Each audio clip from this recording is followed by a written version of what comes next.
Famax, ravi de vous retrouver aujourd'hui. Nous sommes le mardi 17 décembre 2024 et on va se faire un point sur la situation du Bitcoin. Bon, je sais, ça va faire une semaine que j'ai pas fait de vidéo. Je suis rentré de vacances et avec le froid, je suis tombé malade direct. Donc je pouvais pas vous faire de vidéo ce dimanche. Malheureusement, hein, j'ai vu vos messages, donc quelques personnes qui m'ont demandé si j'allais faire une vidéo dimanche.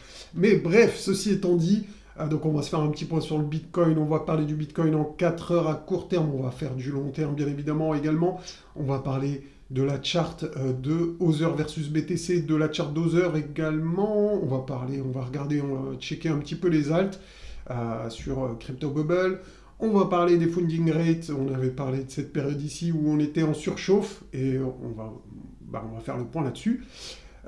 Également, je voulais revenir avec vous sur un portefeuille tokenisation RWA et des performances qu'il a eu. Et vous allez voir que c'est super intéressant. On va le comparer avec un portefeuille IA. Donc on va checker tout ça ensemble dans cette vidéo. Juste avant de commencer les analyses, les amis, je vais lancer le générique. Le temps pour vous de mettre un petit like. Manos dans la place, c'est le Super Saiyan. Crypto dans son viseur, des gains à l'horizon. Analyse précise, laser dans les yeux. Boursier, showing des profits par milliers. Gros big up à tous ceux qui jouent le jeu, à tous ceux qui ont liké. Merci à vous, la Famax. Ça fait toujours plaisir d'être soutenu. Bon, on perd pas plus de temps, les gars. Alors, je sais pas si vous vous rappelez de ce genre de configuration. On a déjà vu ça ensemble. Ce genre de canal ascendant où on fait des creux de plus en plus haut. Donc là, je vous ai dessiné un petit creux, hein. Ça ne veut pas dire qu'on va faire un creux. Mais en tout cas, ce genre de configuration, la Famax, si Bitcoin commence à breaker par le haut, je peux vous dire qu'on aura une grosse accélération de la part du Bitcoin. Ce genre de configuration arrive régulièrement au bull run. Donc on a des canaux, ou un canal ascendant en tout cas. Et quand on a un breakout par le haut, eh bien, on a une grosse accélération parabolique. Donc c'est une sorte de réaccumulation. C'est une réaccumulation. Bien évidemment, elle sera validée si on a un breakout haussier sur le Bitcoin. Donc là, on y est proche. Donc, bien évidemment, au moment où je tourne la vidéo, il y a deux possibilités. Soit on revient encore une fois sur le tunnel, sur le bas du canal. Soit on commence tout de suite le breakout, pullback sûrement, très souvent en tout cas. Et ensuite, on ira chercher les objectifs. Donc là, les objectifs, eh bien, je crois que je suis sur de l'hebdomadaire. On va vérifier, je suis sur du hebdomadaire ou mensuel. Je suis sur du mensuel. Donc en mensuel, on a un objectif à 113 000. Ensuite, 119 000. Et pour terminer, le dernier objectif du mois de décembre, ça serait carrément les 130 000 $. Donc c'est une probabilité, ce sont des possibilités, hein, c'est des objectifs. Donc les uns après les autres. Donc déjà, il faut aller chercher les 113 000. Si on arrive à casser cette barrière, eh bien, on a un autre objectif, les 119. Et si on arrive à les briser, on pourra peut-être aller chercher, donc, comme je vous disais, les 130 000. Donc toujours intéressant de checker ce genre de configuration. Bien évidemment, comme je vous le disais, eh bien, on a besoin de breaker par le nord, par le haut, ce canal ascendant pour avoir une grosse accélération haussière. Et je ne serais pas étonné dans ce cas qu'on aille chercher, franchement, au minimum les 119 000. Je ne vois pas le Bitcoin faire juste un breakout ici, à moins que ce soit un fake-out.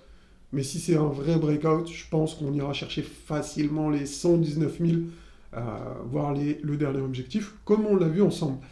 On va continuer, on est sur Bitcoin, on va continuer sur Bitcoin, on va aller regarder au niveau du Mamos Trend Color. Donc pour ça, j'utilise le BLX pour avoir un maximum d'historique. Vous connaissez, hein. Donc, ensuite, j'active le Mamos Trend Color. Celui-là, je le désactive, pas besoin. Donc le Mamos Trend Color, on en est où? On avait vu dans la dernière vidéo, on a commencé la phase bleue ici. Donc la phase bleue, c'est quoi? C'est la phase de bull run, d'accord? Donc en général, quand on a cette phase ici, on a une phase de bull run, et ensuite, on a la dernière phase en rouge d'euphorie, d'accord? Donc pour moi, on est ici, dans cette phase, est-ce que ça veut dire que le Bitcoin va aller à 200 000, 300 000? Bah ça, je peux pas vous le dire. Voilà, je suis honnête avec vous.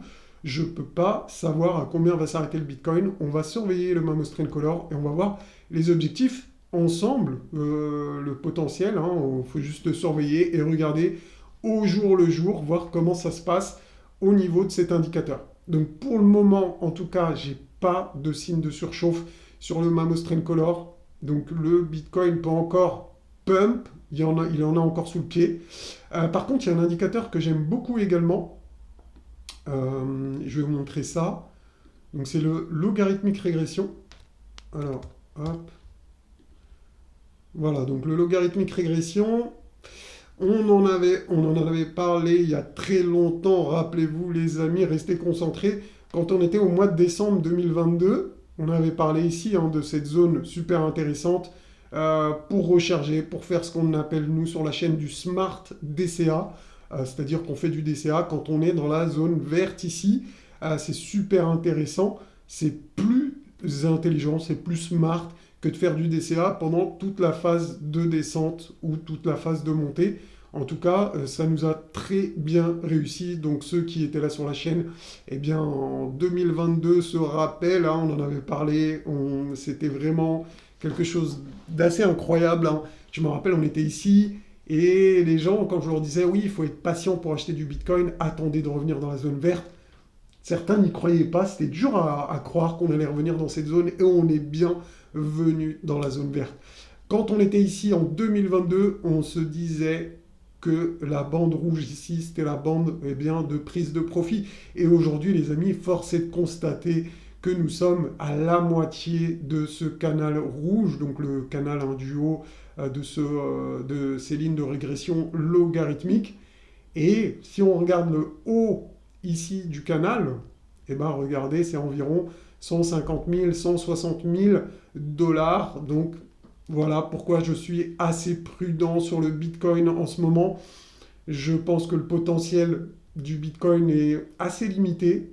Voilà, donc à moins vraiment qu'on fasse un super cycle, c'est pas ce que je privilégie, mais si vraiment on voit quelque chose comme ça, qu'on commence à breaker, qu'on va par exemple à 200 000 et qu'on fasse même un pullback sur l'ancien canal et qu'on parte comme ça, là, ok, je dirais que c'est un super cycle et que ce cycle est différent des autres. Mais pour l'instant, tant que je vois pas ça, je reste assez prudent. C'est pas le moment d'être euphorique sur le Bitcoin en tout cas. Regardez, on n'a jamais réellement dépassé ce canal de régression logarithmique, juste un peu ici, d'accord? Donc on l'avait dépassé, ça veut dire qu'on peut faire une mèche au-dessus des 160 000, peut-être, allez, pourquoi pas chercher, je sais pas, les 200 000 avec une mèche, quelque chose comme ça, mais personnellement, je pense pas qu'on ira par exemple à 300 000 dollars sur le Bitcoin. Donc voilà, je sais que ça peut refroidir certaines personnes. Je sais que c'est pas le discours que certains veulent entendre, mais voilà, je suis honnête avec vous. On est dans la dernière phase du bull run ici. Personnellement, moi, à mon avis, à moi, Mamos, qui ne suis pas conseiller financier, c'est que le bull run, je le vois maximum mois de mai de l'année 2025. Voilà, pour moi, on est sur le point de faire une grosse alt season, et quand cette alt season sera terminée, ça sera la fin du bull run. Voilà. Donc on sait que les alts, en général, elles aiment bien toper entre mars et mai. Donc moi, je me donne un peu cette fourchette de temps. Pour moi, le top, entre mars et mai, on verra comment sont les indicateurs, on verra ce que dit le Mammoth Train Color sur les alts, etc. Mais pour moi, ça sera le moment de prendre des profits sur un maximum d'alts. On avait vu aussi une chose, si vous vous rappelez, au niveau des alts, je vais vous montrer ça. Alors normalement, je l'ai ici. Alors attendez, si je mets ça par ordre alphabétique, ça va être plus simple. Je pense que c'est là. Voilà, ici. Est-ce que je suis sur la bonne charte? C'était pas cette charte ici, parce que cette charte-là, ça nous donne déjà le point 5, mais c'est pas celle-là pour le coup. Alors attendez, c'est peut-être ici. Je préfère commencer par l'autre. J'espère que c'est celle-là. Normalement, c'est celle-là. Ouais, d'accord. Donc c'est celle-là. Ok, on a vu un décompte en Elliott, en Elliotisme, qu'on aurait potentiellement fait une vague 1 ici, qu'on a retracé donc en 2. Et maintenant, sur les altcoins, hein, sur la charte 2 heures, le crypto total market cap, excluant le top 10 qui représente eh bien, au mieux votre portefeuille d'altcoins, donc c'est pour ça que j'utilise cette charte ici. On l'avait vu lors du dernier cycle, on avait fait une 1, 2, 3, 4, 5 ici. Et là, potentiellement, on est sur le chemin de la vague 3. D'accord? Donc la vague 3, elle peut avoir un objectif à 1.618, voire 2.618. Euh, bon, je pense qu'on va rester prudent et peut-être viser déjà dans un premier temps les 1.618, sachant qu'ici, la vague 3 était venue chercher les 2.618. Hein. Donc c'est pas impossible, vous voyez. Mais pour ma part, je vais rester prudent quand même. Et je pense que si on arrive sur cette zone ici, des 1.118, ça sera un super moment pour prendre des profits sur les altcoins, même si on pourrait avoir ensuite une vague 4, donc une vague de correction, et une dernière impulsive, donc après qui sera à calculer pour l'objectif, pour l'instant qui est posé ici, un peu arbitrairement. Ok? Voilà sur ce que je suis en train de regarder par rapport aux alts, hein, donc les fameuses classiques 1, 2, 3, 4, 5. Scénario potentiel, vous voyez, les alts en fait donnent leur maximum quand on est sur la fin, quand Bitcoin est sur la fin du bull run. Donc l'un n'empêche pas l'autre, parce que souvent on me pose la question, ouais Mamo, ça t'écoutait, on a l'impression que le bull run il va se finir dans 2 semaines. Non, mais il peut se finir dans 6 mois. Pour moi, le bull run peut se terminer dans 6 mois. Et c'est là qu'on fait le maximum de gains sur les altcoins. J'ai vu des altcoins lors du dernier bull run faire des x10 en 1 semaine. Et pas qu'une alt, beaucoup d'alts, en tout cas que j'avais, ont fait des x10 en 1 semaine. Vous achetez du dimanche au dimanche prochain, l'alt a fait x10. Donc c'est possible que tout ce que vous faites, tout ce que vous attendez, les alts sur lesquels vous avez mis votre pognon, entre guillemets, en tout cas sur lesquels vous avez investi, vous fassent des dingueries en 1 semaine. Voilà. Donc en tout cas, c'est l'expérience que j'ai eue, moi, de mon dernier bull run ici. Voilà pour ça. Également, on avait vu la charte Dozer versus BTC. Donc ça, c'est le meilleur moment. Hein. Quand cette charte est bullish, en général, c'est là que les alts performent. On avait vu cette figure ici quand on était tout en bas. On avait vu le triple bottom. On avait vu le biseau descendant qui nous donnait une figure haussière. Et ça n'a pas manqué. On a eu une grosse phase de hausse, une grosse impulsion ici. Et regardez, on a eu depuis une correction. Et qu'est-ce qu'on peut espérer ici sur cette charte? Tout simplement, vous me voyez venir un double bottom ici qui relancerait la dynamique des alts, déjà pour aller chercher l'objectif dont on avait parlé ensemble. Ici, déjà, ça serait l'objectif du biseau descendant, d'accord? Donc ça, c'est carrément faisable. Et ensuite, on verra où nous en sommes par rapport aux autres chartes sur les altcoins. Donc si on arrive ici, ça peut être un gros niveau de résistance, mais si vraiment on arrive à le casser, ça pourrait être encore plus beau, mais je me méfierais également de ce niveau, de résistance sur les altcoins qui sera surveillé durant les prochaines semaines, les prochains mois.